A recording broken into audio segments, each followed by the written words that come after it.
The following is a special presentation of Tony Kurre Radio.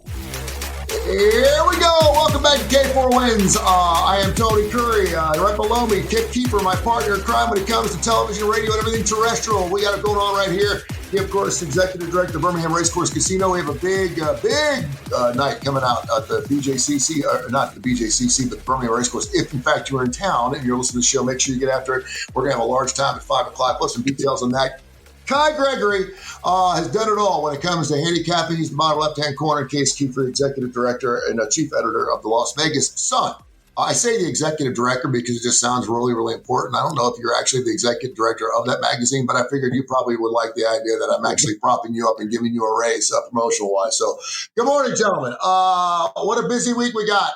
Great game last night. It wasn't quite the nail-biter, I think a lot of us thought, because they got a 14 late. We'll talk about that. We got NFL action to get into, quarterback changes, and we got a crap ton of great college football games to get into. We'll always start with our guy down the bottom left-hand corner. I definitely want to start with Kai because he's got some great news about what happened on our little platform last weekend. Go, baby.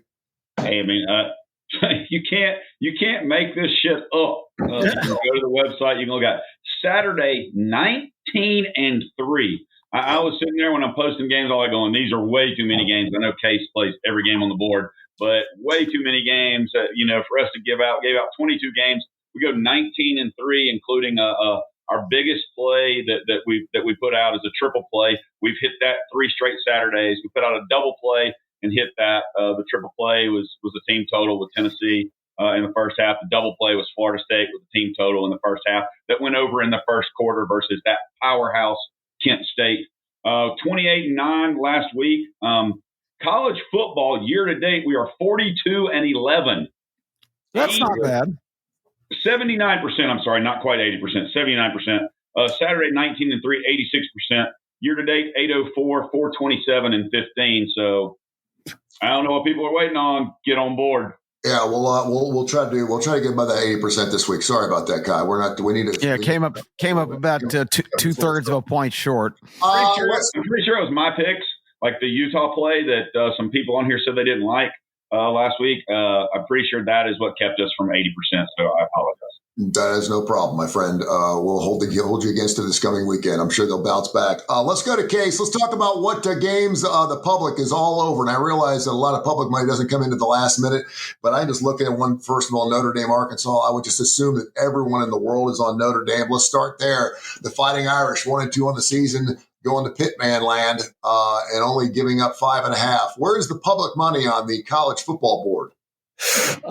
Yeah, I mean, you said it. I know it's boring, but I think most of it's not going to come for a few days. And I think on that game specifically, it just seems like it's been an avalanche of Arkansas money here early. The first number I saw was 7.5. I've talked about this a few times on the show, but when I'm betting the openers, I only really fire if there's something I love. On that was one of the ones where I put Arkansas plus 7.5 ? Just because numbers wise, I couldn't get that high. By the time I circled back to it, it was 6, and I was like, I thought it was going to keep going because I was pretty surprised. The way I do things, if you look at any data, any analytics, it's going to scream that Arkansas is the play here.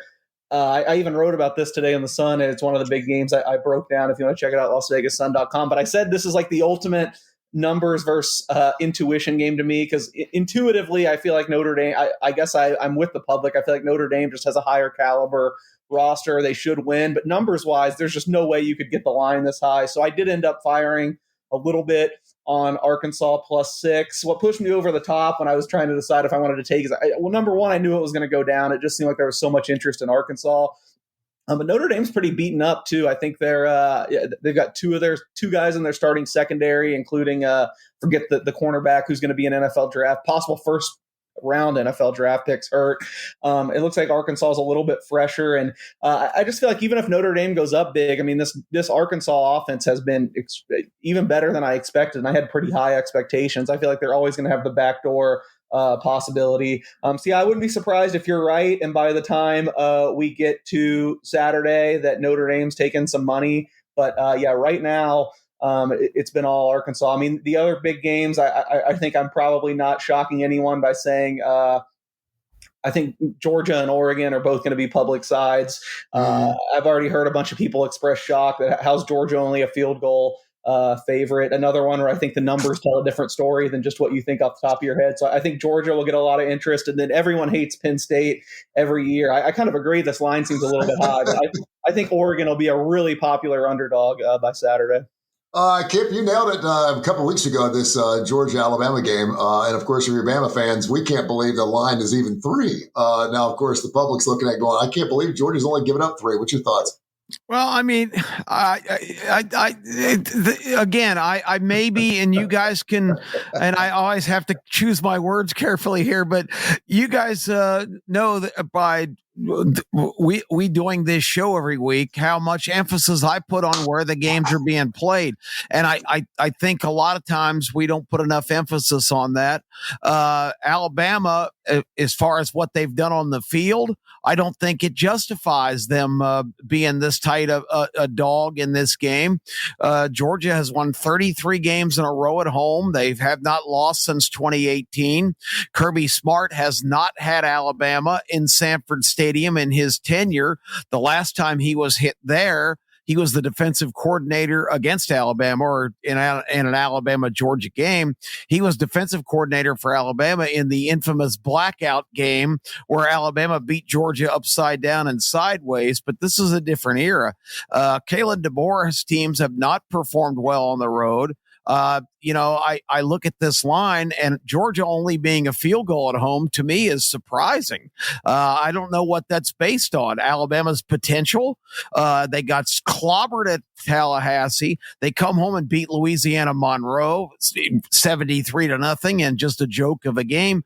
And then Wisconsin, that big win that a lot of Alabama fans really seem to be buoyed by. A quality Big Ten team. They go home last week and lose to Maryland in Camp Randall, which completely took the stock away from the Alabama win over Wisconsin. So I don't understand the line. I think Georgia has a huge edge in this game, and I think Georgia has with their coach being the source of it, has a huge chip on their shoulder, because Kirby Smart is throwing up every morning in his bathroom at 4:00 before he starts working on the game plan of this Alabama owns Georgia BS. Kai, please tell me. Please, you got something you want to say? Go. And this is hard for me that I'm going to go defend the legends Kevin DeBoer, but to say that Alabama, that DeBoer's team does not perform on the road, I think is bullcrap. You got 1 year last year that didn't perform well, but every other year, I mean, the guy's record's 90% winning, so clearly he's won on the road. Not at Alabama. On the road, it's just 1 year at Alabama they didn't perform great on the road. Go ahead. I know this is really hard for people. I think part of the reason why I at 3 I wouldn't bet it. At 3.5, I think it's a bet on Alabama. I know this is going to be controversial, but I think this is why people lose money betting sports. You react way too much to the results. You want to get granular and look down. I don't think Georgia's performance at Tennessee was really any better than Alabama's at Florida State. And I know you're going to go, what? That's crazy. Alabama lost by 2 touchdowns. Georgia won. I mean, this line's probably under 3 if the Tennessee kid just makes a field goal at the end of the day. Tennessee outgained Georgia by 2 yards per play.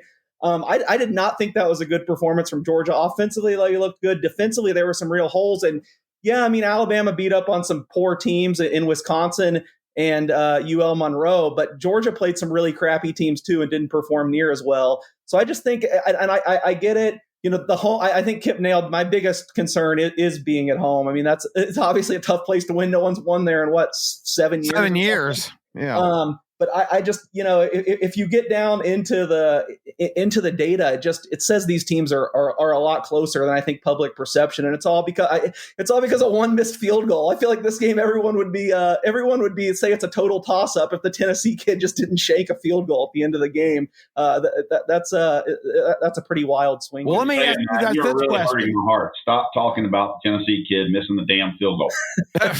Well, let me ask you this question: if that was Alabama at Tennessee a couple of weeks ago, what would the result of that game be? I think Georgia getting out of there with a win when they got absolutely bushwhacked at the start of that game. I don't think there's another team in the SEC that would have won in Neyland Stadium that day, and Georgia still found a way to get out of there with a W. So I'm actually impressed they survived that, because Tennessee was loaded for bear and came out and just hit them with a blitzkrieg.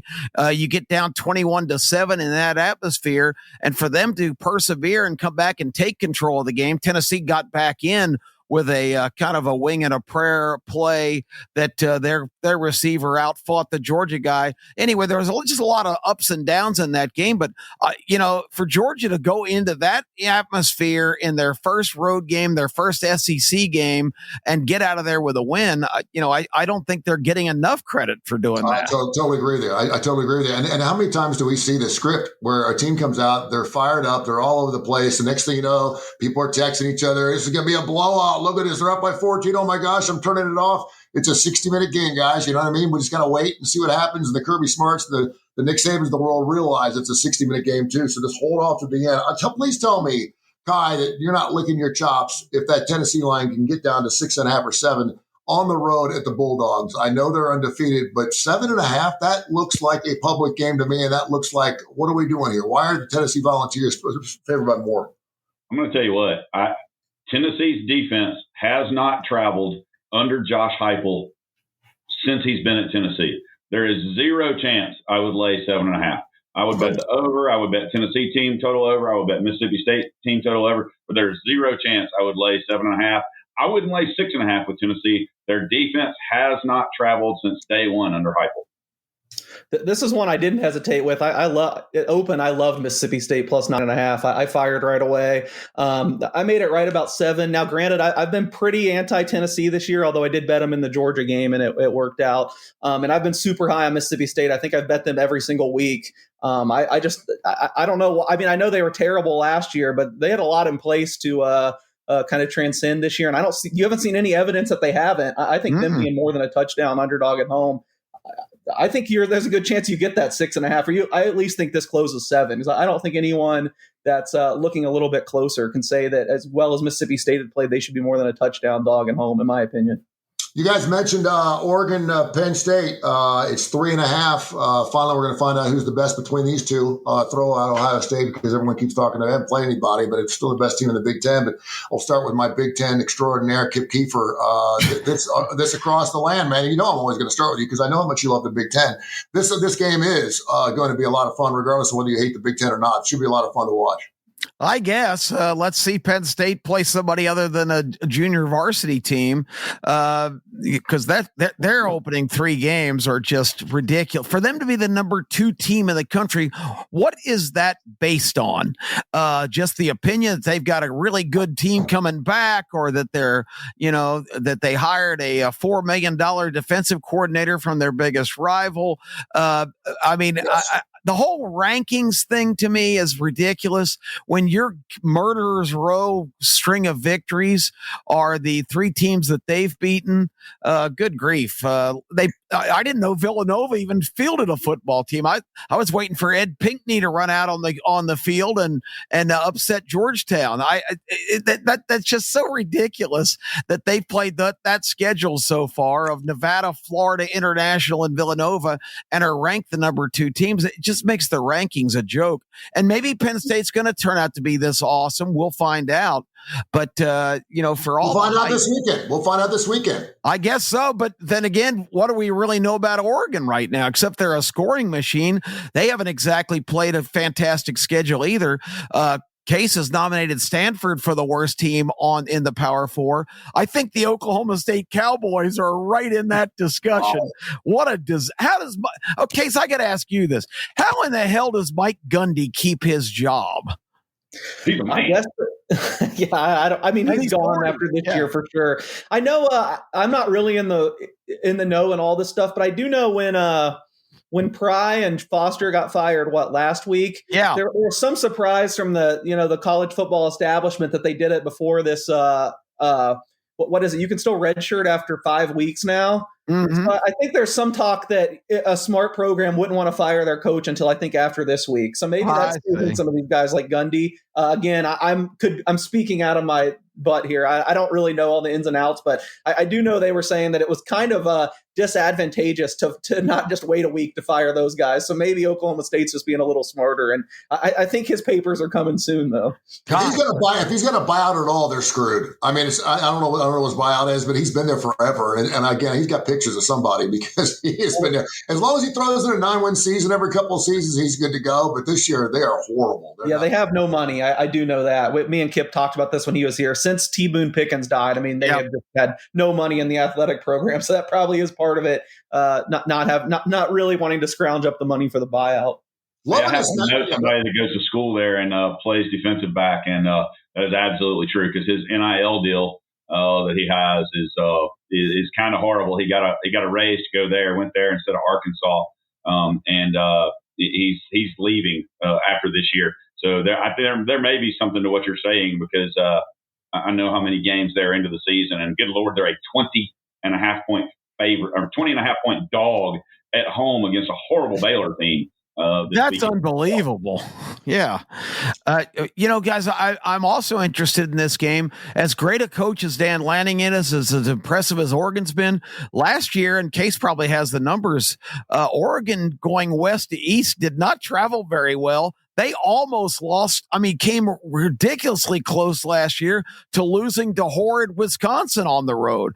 So I'm a little concerned about that from an Oregon standpoint. Penn State may look really good in this game, and it really might not prove all that much. I think it's going to be a defensive game, personally. Even looking at a lower total. Is it a whiteout? I don't really remember. Yeah, Probably it's a whiteout. I mean, under 52.5 because most of the whiteouts, their defense plays really well. And Oregon really has not put up points on anybody that matters yet. And don't get me wrong, I think they're a very good offensive team. Their defense has played okay, so I could definitely see under 52.5. And it actually opened at 53.5 and it's dropped a point already. Surprising good game this weekend. LSU Ole Miss, Case. Pair of 4-0 teams. The line's about 2.5, which I think a lot of people thought it was going to probably be. What you got? I've got nothing on this game. It seemed like Kai and Kip reacted, so maybe they have more to put in. It's tough for me. I mean, I don't think we're going to know. Lane Kiffin always plays things close to the vest. Is he sticking with Chambliss or is he going back to Austin Simmons? To me, it'd be a no-brainer. I think that Trinidad Chambliss just adds a new dimension. He might be a little bit more combustible, I guess, that, when he runs into a real defense, maybe he turns into a pumpkin, but to me, it kind of comes down to handicapping who's going to play quarterback. And if it's Chambliss, I think I would lean Ole Miss here. It seems like their defense is getting better. LSU obviously not that impressive. This is just a really tough game for me to figure out. I'm much more excited for Oregon, Penn State. Kind of weird for me. It's kind of worked as a natural hedge because I have so many futures on Penn State to do everything, and against Oregon on doing nothing. I was down on Oregon going in this year, despite how much I like Dan Lanning. But I just think it's hard not to be impressed with what the Ducks have done so far. I know, this is going to be a fundamental disagreement between us every year. I just, one of the most predictive things in college football over a long, long span is how you treat these games that don't matter and these teams that are overmatched and what you do against them. And Oregon's numbers, I mean, they are just, they haven't really played anyone, but Montana State's like one of the best teams in the FCS. They were up 28-0 in like 5 minutes. I mean, they're just absolutely smashing everyone. They lost a bunch of skill players. I think they only had 4 returning starters, but I don't know where they get these young kids, but they have these freshmen that just look like the Jacorian Moore kid, the receiver. You're going to be hearing a lot about him. He's absolutely unbelievable. I think their second running back's a freshman or a sophomore. I think his name starts with a D, Hill something. I've just been really impressed with Oregon. And, a few years ago, I would have stuck to my priors for sure and been on Penn State here. But college football, things just turn over so fast now. The rosters are so different that I've started more aggressively moving based on what I've seen in the season. And based on what I've seen in the season, I would have I would have a hard time getting Penn State to a 3-point favorite. More than a 3-point favorite here. So I fired on Oregon at open. I'm kind of hating it. I'm not hating it. I kind of have some second thoughts now, but again, it works. It works as a natural hedge for me because I'm so high on Penn State overall and low on Oregon. I also think there's the chance that Penn State has really just been going through the motions these first 3 weeks. I mean, it is entirely possible that they've just been drilling in practice looking towards this Oregon game since like July.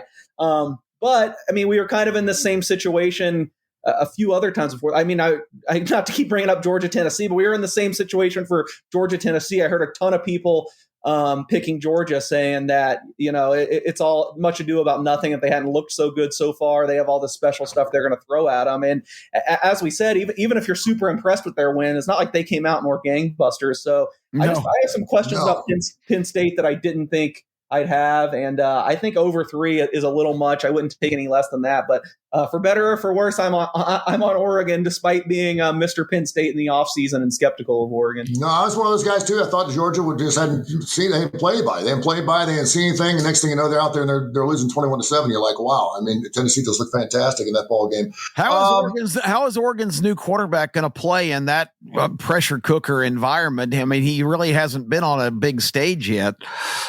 And I was super down on him too. So I mean, we'll see if I should have. He's been awesome though. We'll see if he's up for the big time. But yeah, it is a huge question. The only reason I shook my head about the Ole Miss LSU is because you said 2.5. The line's dropped to 1 already. Wow. That's the only reason I shook my head, because the line was 1 this morning. That's crazy. That is kind of crazy. What Tony asked me yesterday what the line was going to be in the game, and I said that game should be a pick 'em, and I guess it's heading that way. Yeah. There you have it.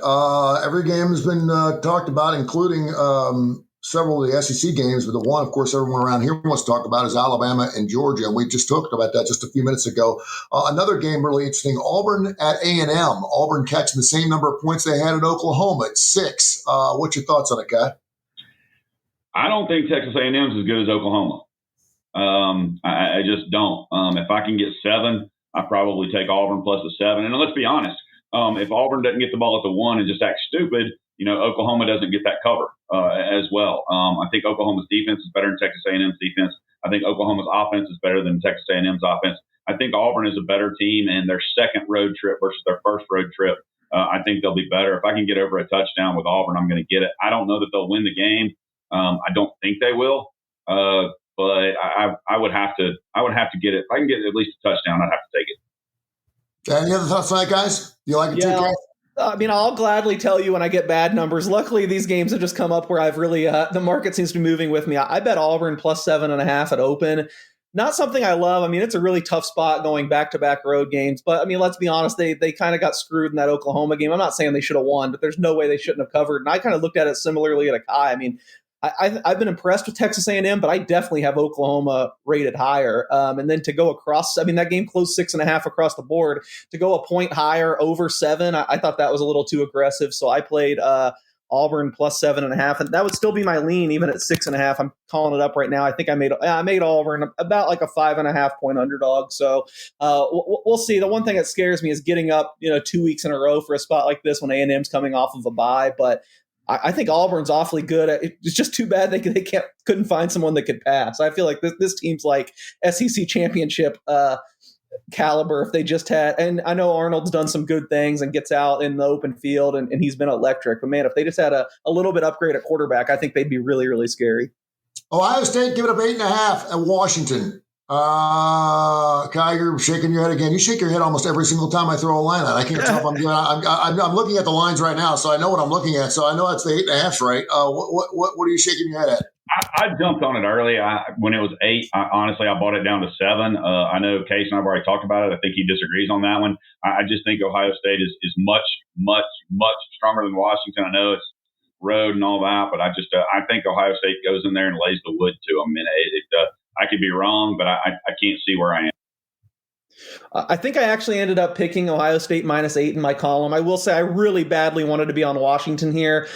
This week's so big that last week, I think you guys are the ones that alerted it to me, actually. There were like 4 or 5 games already posted. I looked and We were talking about Georgia, Alabama, and Georgia was a 4.5 point favorite, at least at a book out here. I saw at the time Washington was 13.5, and I was like, oh, I should bet that. I should bet that because I'm really high on Washington. I love Damon Williams, their sophomore quarterback. He's probably the best quarterbacks no one talked about. I think Washington might have either the second or third longest home winning streak behind Georgia. I think they've won 22 straight home games. Yep. So when it was 13.5, I was like, I'm going to bet Washington. Of course I didn't. I was like, Ohio State doesn't play this week. Washington has Washington State. It's going to be easier to get down a decent sized bet when it reopens. So I'll just wait and bet it later. Then it reopened 5 points fewer. And I don't know. I can't quite get there. Although I am not totally sold on Ohio State. I have some questions. I don't love Julian Sayin. I do love their skill players. I just don't know if he can get them the ball enough. I feel like it's a tough spot, but man, that's an aggressive move. I know there's not a ton of liquidity in these look-ahead markets a week before, but I'm kicking myself I didn't get down at least a little bit on Washington plus 13.5 at 8. It's got to be a pass for me. And if I had to make a bet, such a big move, I'd probably be on Ohio State. Kip, again, one of those tricky road games. You talk about who you play, right? Yeah, that's the whole Big Ten structure now. Although last year, I think the numbers bear out the teams going east to west fared better than the teams going west to east. And who knows in year two but it's something to keep an eye on because, the travel thing, it looks like I was sounding the alarm about the Ireland game to start the year. Kansas State looks like they're falling into the Florida State trap of not being able to recover from that ridiculous 1 week jaunt across the pond. This is, of course, not that extreme going from just 2 time zones, but it's still something to keep an eye on. And I think the line on this game is going to continue to react to Ohio State because if people are like me, I don't think I've seen one play of Washington football this year. I don't even really know. Usually I'm very adept at who teams have played. I really don't even know the Washington schedule so far. But I do know that Fish, the coach that came to replace DeBoer from Arizona, was doing miraculous things. And I think I said a couple weeks ago here, I gauge how a coach is in terms of his performance on how his team plays after they depart. And Arizona looks like in the post-Fish administration is not only not making progress, they're stepping back to where they were before he kind of resurrected them. So that might be an indication that this guy really knows his stuff. And I know Case is high on him. Washington may be an up-and-coming power, and this might be a really interesting game. Case, I don't know if there's any bet you can make on this. I always feel like there's some type of stuff out there, and I know you have. Obviously, you can't bet on all the things like coin tosses and crap like that the public always talks about. But is there anything going on with Clemson as far as betting against them, betting on Dabo not having a job at the end of the season? Will he become the Alabama's next head coach? I threw that question out to Kip Keefer because 6-7 years ago, Alabama fans probably said, "Yeah, we'll take Dabo." Right now, I'm not so sure. And the guy's won 2 national titles. According to his list of shit that he just told us, they've won the Division 8 of the last 10 years. They've gone to the playoffs 7 of 10 years. And I mean, they're just valuing over there. And listen, I got a son that goes to school there, and he said it's demoralizing. He said people don't want to go to school over there. It's just unbelievable how disappointed they are. But listen, when you win national titles, you're not expected to go 1-3. Something's got to pay, and I don't know what Clemson does at this point. What are you hearing? Yeah, you can't bet anything like that in Vegas, but if you do want to search the offshores, things like BetOnline, I think does a lot of these. I just actually searched Dabo in my email because I get 8 million of these press releases, and some things did pop up. So Sports Betting AG, I would say be careful with these. Like, I don't like when people cite these on shows like, oh, look, Billy Napier is the favorite to be the next coach fired at plus 150.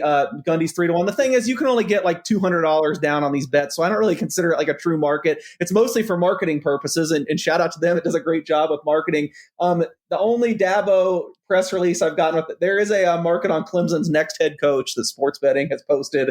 It has Dabo 9-1 to be the next coach fired. Next head coach, Brent Venables, the favorite at 2-1. This is ridiculous. Jimbo Fisher at 4-1, Deion Sanders at 5-1, John Summerall at 7. John Gruden, is John Gruden in there too?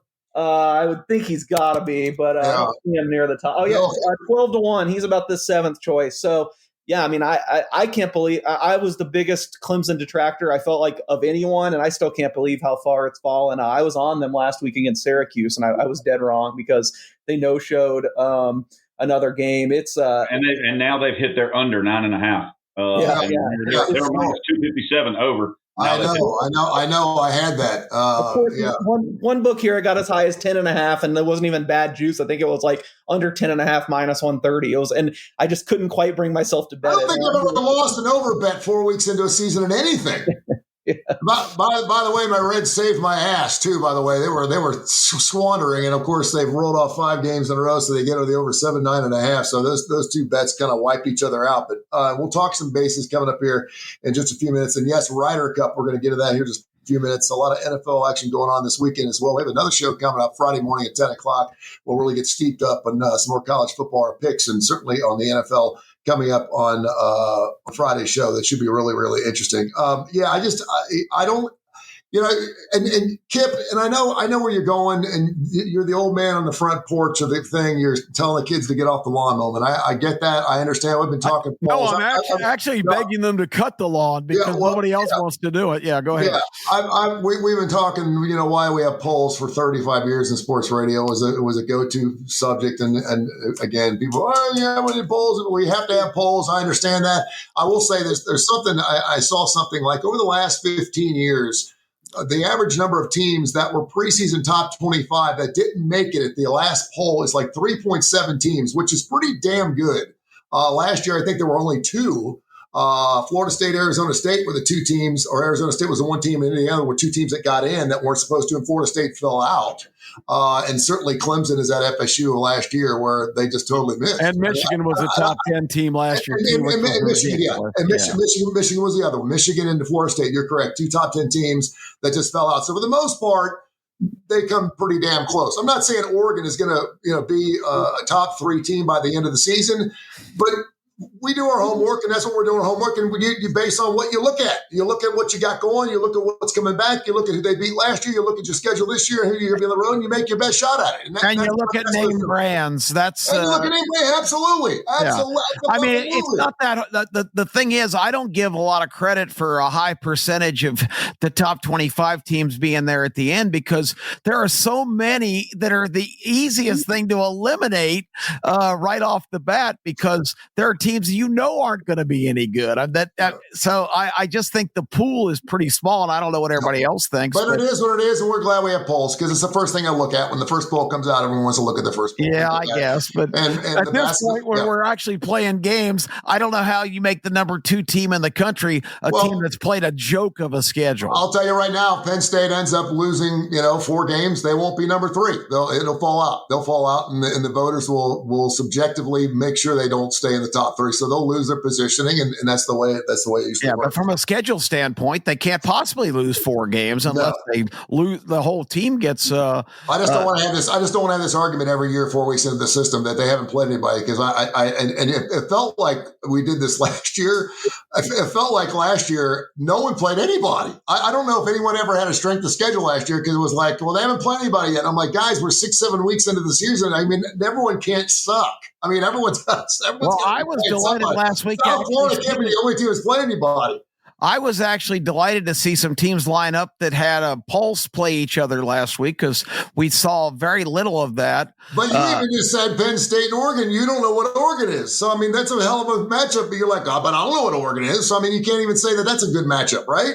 It's a good matchup because these are 2 talented teams. So that was the sense I had watching the Auburn-Oklahoma game last week. Okay, now we're going to find out what these teams really are, and I think we got some clues. It's not definitive because that game could have gone either way. But yeah, I just want to start seeing the real games.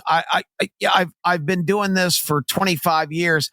I absolutely despise these cupcake games that are just designed for revenue, and everybody says, well, those teams need that revenue to sustain their programs. Well, that's fine, but it really makes the product suck when you have all these ridiculous games at Long Island, at Florida. I mean, give me a break. Yeah, but it helps the economy of Knoxville when UAB fans go up there and drop $120 a piece. Yeah. Or the old joke. Like I said, you're the old man. This is the old man argument. I get it. I totally get it. I side with you on everything on it, but it is what it is, and that's what we're going to get. And I got news for you. If you can play an Indiana schedule from last year and make the playoffs, you're going to see more of this fucking shit go down. You're going to see more and more teams playing Saginaw State. I got news for you. And as tough as I am on Signetti and Indiana, I mean, they're doing the smart thing. Everybody else is the stupid ones, like Clemson playing LSU in the first game, and Miami playing and Notre Dame playing. I mean, those and I get that, and I get that from the standpoint. Listen, if you're playing 9 conference games and you're playing in a conference like the SEC, which everyone always says, "Oh my gosh, if you're playing an SEC schedule, you got to play some FCS schools." I get that. I understand that. It just so happens that some years, some teams aren't that good. This year, actually, in the Big Ten, it used to be Michigan, Ohio State, and everyone else. Now this year, we've actually got some teams. We got some USCs, we got some Oregons, we got some Penn States, we got some other teams that actually look like they're pretty decent. I don't know. And you got an 11 o'clock game coming up this Saturday. Well, at Illinois, USC at Illinois, laying a touchdown. It's actually 6.5 now. And that's an 11 o'clock game. It's a 9 o'clock game for USC. I actually know it's East Coast. That's an 8 o'clock game for USC. So that line's low. Maybe it's not, especially with USC. What they've done, and Illinois coming off of getting beat by 740 points on the road. Now they're back at home. So that looks interesting. I got a question for you. I want to know if anybody can get this, and if you've got it written down, don't answer, Tony. So it's Tony Curry, useless fact for college football. Who is leading the nation in passing yards? Oh, boy. Yeah. I saw Hey, how about this? How about give me one of the top 5? Give me one of the top 5. Anybody leading the nation, the top 5. Give me one, Case. Throw one out. Damon Williams. I don't know. I know he's put up big numbers. Nope. Okay. Yep. Oh gosh, I don't even have a guess. Who's Anthony Calandria? No, they've had a bye. But quit guessing. You lost your guess. Oh, Tony. I'm not looking. I think the Duke quarterback, only because I watched that game this past weekend and I had NC State. I thought the wrong team was favored there, but I think the Mensa kid's in there somewhere. Number 3, 1,305 yards. Good really? job. Wow, I never. I know this too. Can I throw out the one I know? Jalen Kidd. UAB's their quarterback's throwing the ball all over the place, but they're getting killed. He's number 5 at 1,256 yards. Yeah, that's all right. Yep. Give me who has the number 1 offense in the country. The number 1 offense, not scoring, just yards per game. I know who leads most offensive metrics. Can I answer, or am I still shunned? USC. You get a chance to go 1 for 3 here. USC. No, Florida State at 628.7 yards. Total yards. Yeah. USC third at 583. Well, total yards means nothing to me. Anything efficiency or play adjusted is going to be USC. And Florida State's last 2 games leads us with 1,320 yards from Baylor. Syracuse quarterback second.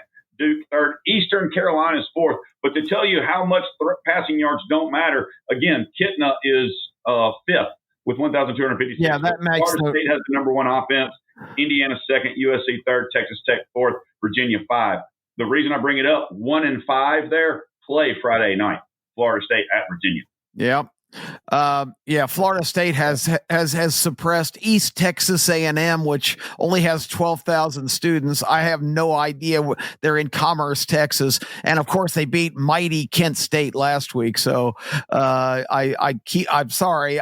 But we made money on Alabama. We made money on it though, Kip. See, there's a reason why we have these games. That was a triple play. We made money on that game. So let's not give old Nick Saban's old team Kent State some credit here. For being something for us. We needed them, is what we needed. Okay, well, I'm proud of their effort then. Hey, listen, I want to jump in because I know Kai brought this up before the show, and he's like, we got to talk Ryder Cup, and I'm all about it too. Let's jump around a little bit. Let's get into some Ryder Cup action. We'll hit some NFL on the other side, and then baseball towards the end. We want to tell people, because we know people can't listen to the entire show. We got to tell you where we're going, so we'll make sure that when you're clicking around, you're getting our picks and everything else. But let's go some Ryder Cup. Case, give me the board on Ryder Cup. I know a lot of people, we got more golfers down here. People down here absolutely love that stuff. And a lot of money to be made for sure. And you have been just absolutely on fire the last 2 or 3 years I've known you when it comes to golf.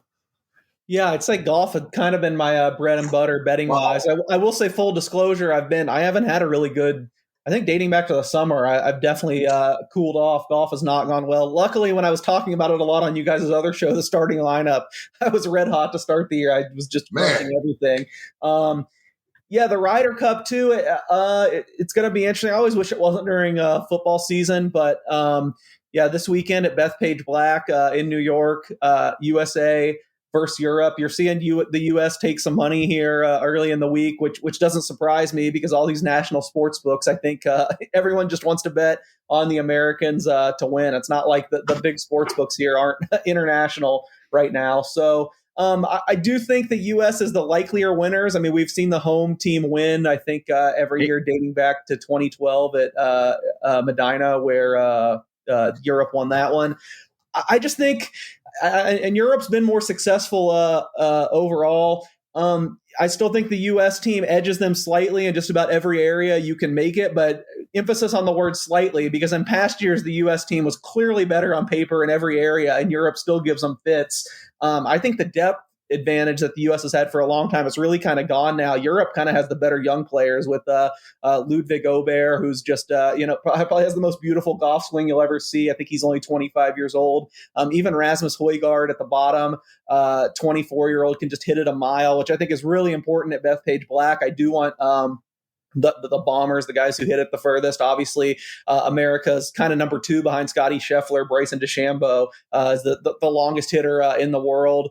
So that should help. And he's a real fiery guy who's going to feed off the crowd. I've seen some of the guys this week say that they're going to kind of follow Bryson's lead. I still think at the price right now, there's no way.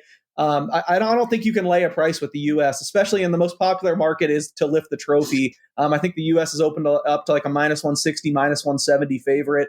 Full disclosure, I bet Europe a few months ago, before the teams were even announced, I bet Europe at plus 130. At the time, I thought Keegan Bradley was going to put himself on the team, which I seem different than everyone else in the golf world that thinks that was a good idea, and Keegan should have put himself on the team. I thought he shouldn't have. So I think USA gets a small boost by bringing in a guy like Cameron Young, putting him over Keegan. So I wouldn't even necessarily bet them at plus 130 anymore, but I would be careful with that to lift the trophy market because, like I said, I feel like this is really close and there's a real chance that this could come down to a 14-14 tie. And what happens if it's a tie? The team that has the trophy retains it. So if you're going to bet US, maybe just go to the three-way market and hope it's not for a tie, because if it's a tie, it goes to Europe. But yeah, this is like the closest it's ever looked on paper, since at least I've been doing it seriously. And I feel like that should scare American fans because it's looked lopsided a lot in past years and the Americans don't get it done.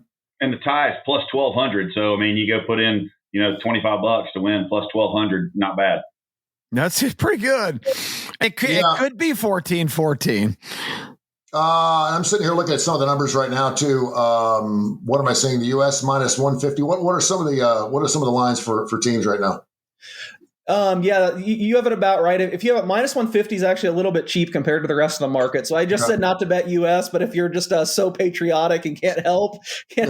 Well, I mean, I'm not going to bet. I'm not going to bet on anyone else. So I will say, this is big of a event as it is. It is a little bit lesser for me betting wise. Like I think probably the Sanderson Farms is usually next week in Jackson, Mississippi. I'll have way more money on that event. It's just easier. Wow. All my infrastructure is on stroke play and these tournaments. We don't get the matchups till right before. It's kind of a scramble of who posts them. I will say it's really popular markets are top American scorer, top European scorer, and top overall scorer. I think I made this mistake when I first seriously bet golf, and I've actually, I'm going to jinx it now, but I've won money every Ryder Cup I've bet on, so I'm hoping to keep the streak this year. But I did make a mistake that first year when you see these long prices on guys, and you're like, I'll use Matt Fitzpatrick as an example, who I think's game is really trending up now. I'm really high on. He's like 12-1 to be the top European scorer, which in a vacuum, I would be like, wow, 12-1 on Fitzpatrick. He's playing just as well as the guys at the top of the board right now. But the problem is that the coaches are going to give guys like Rory and Rahm a lot more opportunities. Yeah. So to me, this is kind of a chance to be chalky. I took the two favorites in the top point scorer market to be totally transparent. I took Scotty Scheffler at 6-1. That's taken a lot of steam now. I think I saw him as low as 350 today. I took Scheffler at 6-1 and Rory at I think 10 plus 1050 to be the top overall point scorers. I just think both those guys are going to have way more opportunities. And I think Scheffler is the best player in the world, and there's a huge gap, a bigger gap than there's been in years in golf towards number two. But number two is still pretty clearly Rory to me. I mean, Europe probably has 3 and 4 too in Fleetwood and Rahm. DeChambeau earlier in the year was just on great form and was probably as high as number 2, but he's really slipped off. We'll see if he can gain it back here. I kind of worry about the American teams. Yeah, a lot of their form. I mean, Colin Morikawa is playing terrible to the point that some people thought he shouldn't be on the team. Cameron Young's trending up, but again, how many opportunities is he going to get? I don't know. I'm very fascinated by how this will go. I think it looks close on paper to me. And it needs to be said, Tony. Oh, go ahead, Kai. No, go ahead. No, all I was going to say is Bethpage Black may be one of the toughest courses that the United States has to offer. It is a bitch. I don't know if you all remember the last U.S. Open played there, but it was one of those that they set it up so punitively that I don't think the winning score was, if it was under par, it was barely under par. It is long. It is narrow. If you hit it crooked, you're going to be buried in the rough. There's punitive bunkers. This is a test, really a difficult golf course. So, from a handicapping standpoint, and I'm not, I don't delve into golf numbers, but there's certain courses that have that reputation, and the players that can just kind of manage and get around, if anybody's even just a little bit a kind of a swashbuckler and doesn't hit it straight all the time, this golf course will absolutely bury you. Yeah, and looking at it with America having 4 Ryder Cup rookies, and Europe only has 1, that's a little interesting. I really think that that a key member of this is Justin Rose for Europe. Just the way that he plays, the leadership that he could have. But a lot of it comes down to, and I really like Patrick Cantlay. If I'm going to get some better odds as far as being the top USA scorer. And it's not as good of odds, but I like Fleetwood and I like Ludwig, especially with his putter. I like both of those two to possibly get the opportunity to be the top European scorer. K4Wins.com, K4Wins.com. We post anything on that? We have not as of yet. Are we going to? We'll be after, and then we will. Okay, so we'll have some plays up on our website. Starts on Friday. All right, so make sure you get after it and check us out early. And again, we'll actually be doing a show live on Tony Kurre Radio on our YouTube channel, not to mention Coastal Sports Digital Network, and of course right here on TKR 10 o'clock. Let me ask an ignorant guy question, because I've never bet golf. I've watched it all my life and played it all my life. But when the pairings come out, I guess mostly overnight for the morning matches, and then you have them before does a number come out right away on those individual pairings? At the bigger sports books, yes. The guys that are really on top of it and are taking big bets and, take this seriously and not, don't even get me started on the state of the industry. It's not a PR firm that just puts out commercials. The big sports books will have numbers right away, but it's hard to, for me, especially in match play, is just so much different than stroke play. I like to bet early as possible on most things. I want to fire on openers, but in golf, I want to see where the market moves, and I want to see where these big sports books move. So you kind of got to wait till the next morning. You got to wait till the last minute to see where other sports books are opening it. I like to see where the money's coming in first, especially before getting involved. So there will be numbers right away, but it's going to be at sports books that typically know what they're doing. And I don't know. It's just hard for me to get an idea of what the right price should be with the way it comes out. Which is a lot different in normal golf tournaments. Yeah, it just seems like a fascinating event from a betting standpoint in terms of kind of the cat and mouse game of lines, and because that's got to be a tough thing even for Vegas to set on something that's moving at that kind of speed that really doesn't have a preconceived schedule. So I always find it fascinating from a kind of thinking about it from a betting standpoint. It's a lot different. Well, also you got to look at it how you gamble that and know if it's the foursome or the 4-ball, which ones they're doing in these matchups. They'll be everywhere by Thursday night at the latest, but to really know, people have to understand, what a 4-ball and what a foursome is, that in the foursome, they're playing every other stroke, and the 4-ball there, everybody's playing their own ball and its best score. So that really matters when you look at the matchups and you look at the golfers that are out there and look how hard that course is going to be. And, is it going to be the long hitters? Is it going to be the accurate hitters? What's it going to be on that course? Yeah. In case, can you fatten up on Sunday on the singles matches? Yeah, you can, but again, it's a quick turnaround because I don't think those come out till the last minute, and then some sports books are slow to get them. In my case, I'm dealing with NFL. I'm trying to get last minute NFL stuff. Yeah, it sucks. It's during football season. Why can't we have the Ryder Cup in the spring where there's nothing going on? I'm usually not super involved, but I will definitely be looking, and I'll be interested to see where we are. I will say one area where the U.S., even though I'm not as high on their bottom, I think their depth is a little compromised this year. And like I said, I don't feel like a lot of those guys hit it further. I think one area where maybe it's not talked about enough where Europe has kind of owned the U.S. is they just have way better putters usually. And that's actually not the case this year with guys like Ben Griffin making his first team, J.J. Spawn, Sam Burns. I actually have the U.S. with a small edge in putting, and I think that's the first time in a long time. So if you're looking to make cases for the U.S., that depth, they have some guys that can make a putt in clutch situations, in my opinion. At no point can we say, yeah, but he hasn't played anybody. Yeah. Well, you kind of can now with the you're a lot of these guys don't play against each other every week. What the hell? Justin Rose hasn't played anybody. What the hell are you talking about? Yeah, well, but the comparison to that, Tony, would be these guys dropping down and playing against a bunch of hackers in the local member guests. That's the best comparison I can think of. I love your ass. You know I'm fucking with you. I'm screwing with you. Hey. My Reds are in. And I believe Gregory says, I don't see it happening. A week ago, I got news for you. My Reds are sitting there nip and tuck. Right now, it's them and the Mets, both at 80 and 76 with 6 games to go. And then you look in the American League, we got the Bo Sox, the Guardians, and, of course, the Astros, the Texas Rangers. They're done.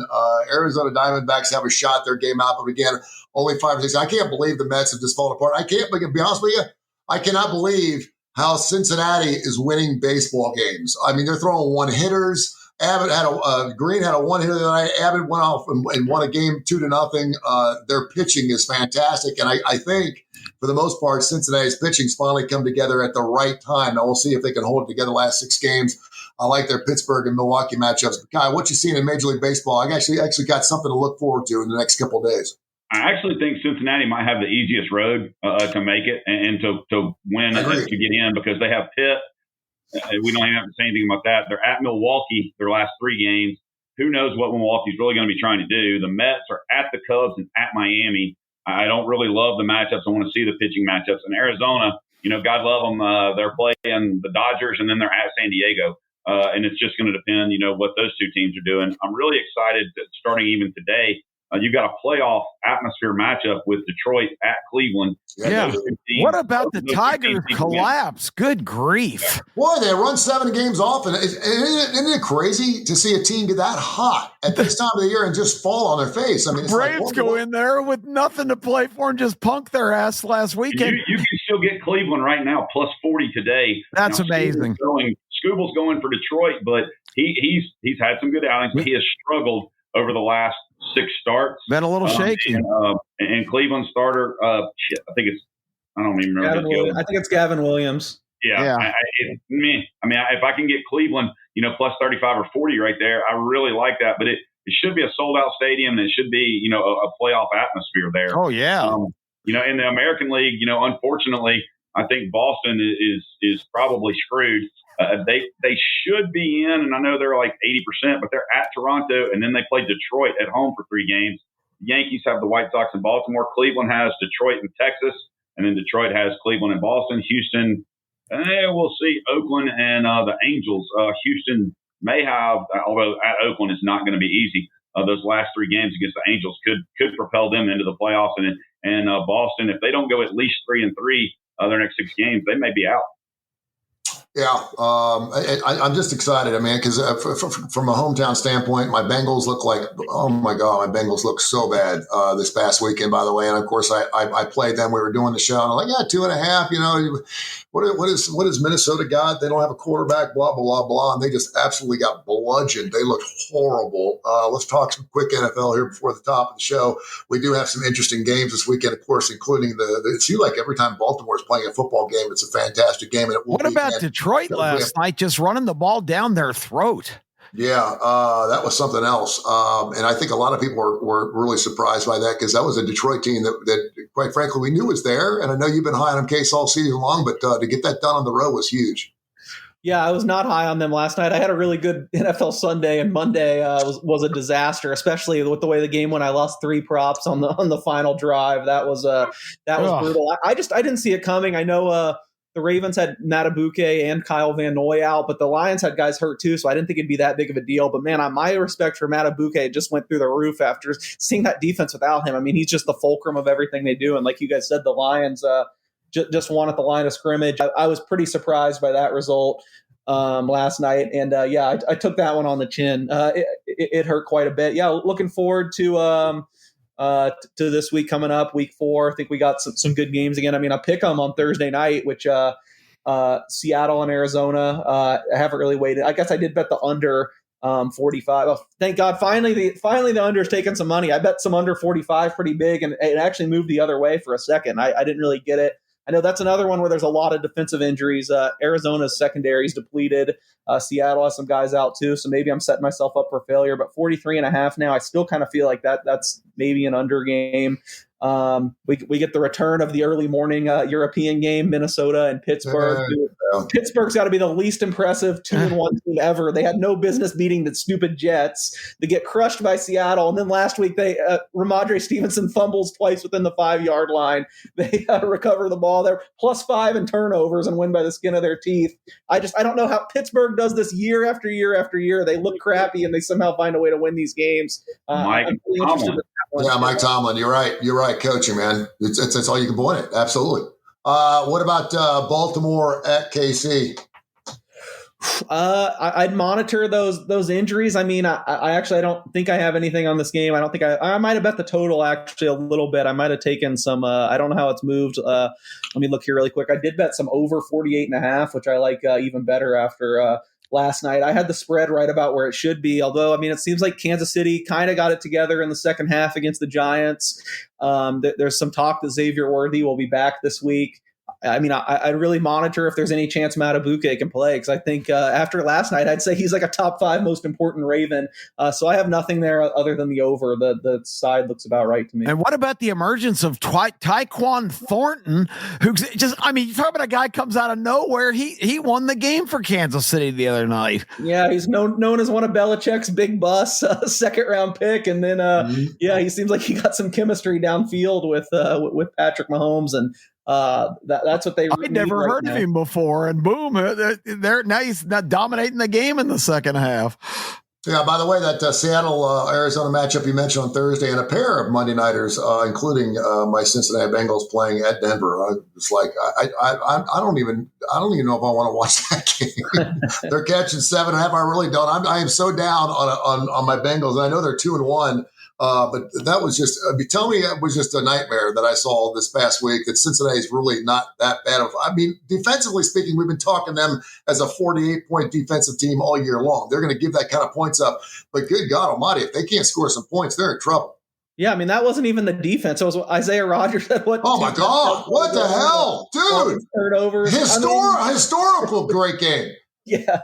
I mean, there's no way that they're that bad. I'm not rushing. I don't have any. I didn't bet the side in that game. I would not be rushing for them to go take on this Denver defense. But man, Denver's offense, it looks like Bo Nix has regressed. They haven't been great. That being said, they had that game wrapped up and let Justin Herbert complete the 4th and 10 and the crazy pass to win the game. Yeah, this isn't a spot at elevation. I'd be looking to back the Bengals, but I don't want to lay that big of a number with the Broncos either. I think the Bengals will bounce back at some point. They can't be that bad. I don't know if it's this week. And by the way, and we love the red zone. Everyone talks about the red zone.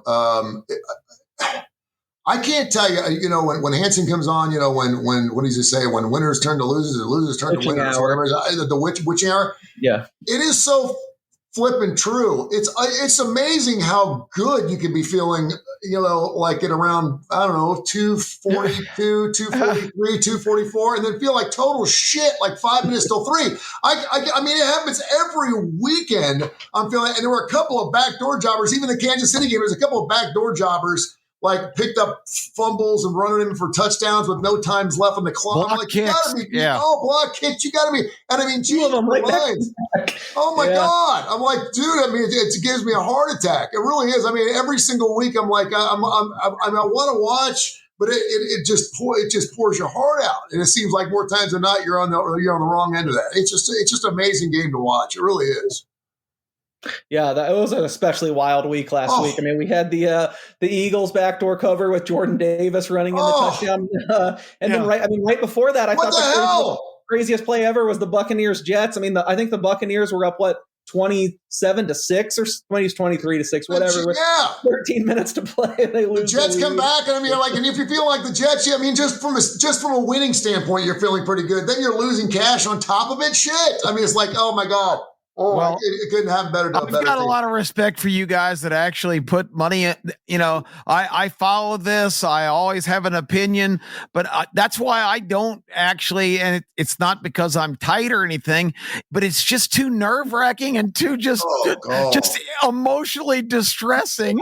I just can't imagine having a lot of action on these games and watching the twists and turns. Now, of course, somebody on the other side is going, you know, I knew it all along. This was a lock, but it's just an amazing phenomenon to watch the NFL. And that's why, you know, at 81 of the top 100 programs last year were NFL games on the TV ratings. It's just a product like no other. I can't tell you how many times I've gone into a Sunday. You know, it's like putting a front nine together with a back nine. You play a lights out front nine, your back nine just goes to hell. And if I have a great Saturday, I usually have a crappy Sunday. If I have a great Sunday, I usually have just trying to put two on. And I have bad both Saturdays and Sundays more so than I have great ones.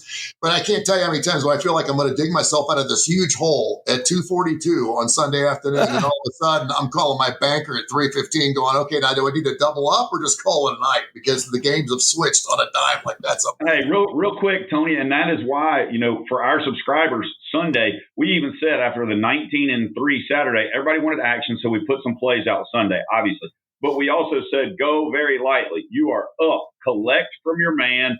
Don't try to push it hard, which everybody does. I do the same thing. I'm very guilty of it. Get way down, try to pump, come back. Give me a play, boys. I want to double down on something. That's right. And so, but with that saying, Kip, make sure you got those free spins and free rolls coming out tonight. If I'm coming all the way out to the Birmingham Racecourse, we got it. Some free plays, baby. We got it. I watched my dad my entire life as a kid, and it tainted me forever. Monday Night Football, he go, okay, double up or catch up. We got 5,000 on Green Bay. And a 12-year-old shouldn't have to shoulder that kind of pressure of wondering if we're going to eat this week because Green Bay's got to cover a 3.5-point spread.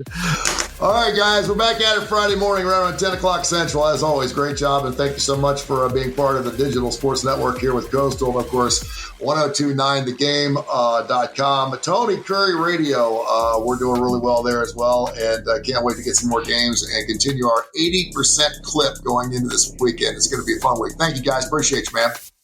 This has been a special presentation of Tony Kurre Radio.